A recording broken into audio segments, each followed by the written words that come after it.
6. The Salem Doctrines in Iran. From Palestine, some of the Melchizedek missionaries passed on through Mesopotamia and to the great Iranian plateau.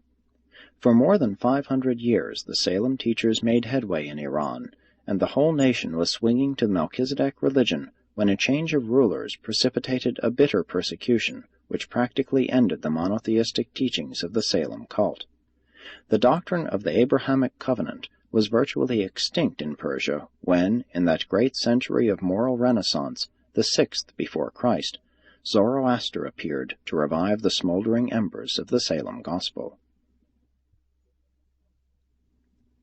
This founder of a new religion was a virile and adventurous youth who, on his first pilgrimage to Ur in Mesopotamia, had learned of the traditions of the Caligastia and the Lucifer rebellion, along with many other traditions, all of which had made a strong appeal to his religious nature.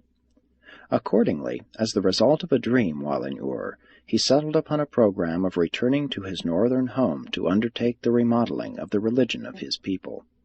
He had imbibed the Hebraic idea of a God of justice, the Mosaic concept of divinity. The idea of a supreme God was clear in his mind, and he set down all other gods as devils, consigned them to the ranks of the demons of which he had heard in Mesopotamia. He had learned of the story of the 7 master spirits as the tradition lingered in Ur, and, accordingly, he created a galaxy of 7 supreme gods with Ahura Mazda at its head.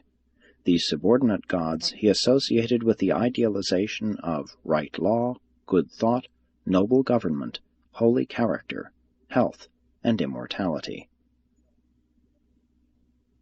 And this new religion was one of action, work, not prayers and rituals. Its God was a being of supreme wisdom and the patron of civilization. It was a militant religious philosophy which dared to battle with evil, inaction, and backwardness.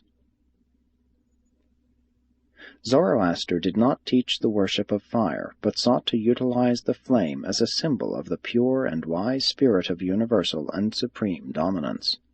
All too true, his later followers did both reverence and worship this symbolic fire. Finally, upon the conversion of an Iranian prince, this new religion was spread by the sword, and Zoroaster heroically died in battle for that which he believed was the truth of the Lord of Light. Zoroastrianism is the only Urantian creed that perpetuates the Dalmatian and Edenic teachings about the 7 master spirits. While failing to evolve the Trinity concept, it did in a certain way approach that of God the Sevenfold. Original Zoroastrianism was not a pure dualism, though the early teachings did picture evil as a time coordinate of goodness. It was definitely eternity submerged in the ultimate reality of the good. Only in later times did the belief gain credence that good and evil contended on equal terms. The Jewish traditions of heaven and hell and the doctrine of devils as recorded in the Hebrew Scriptures, while founded on the lingering traditions of Lucifer and Caligastia, were principally derived from the Zoroastrians during the times when the Jews were under the political and cultural dominance of the Persians. Zoroaster, like the Egyptians, taught the Day of Judgment, but he connected this event with the end of the world. Even the religion which succeeded Zoroastrianism in Persia was markedly influenced by it. When the Iranian priests sought to overthrow the teachings of Zoroaster, they resurrected the ancient worship of Mithra, and Mithraism spread throughout the Levant and Mediterranean regions, being for some time a contemporary of both Judaism and Christianity. The teachings of Zoroaster thus came successively to impress 3 great religions, Judaism and Christianity, and, through them, Mohammedanism.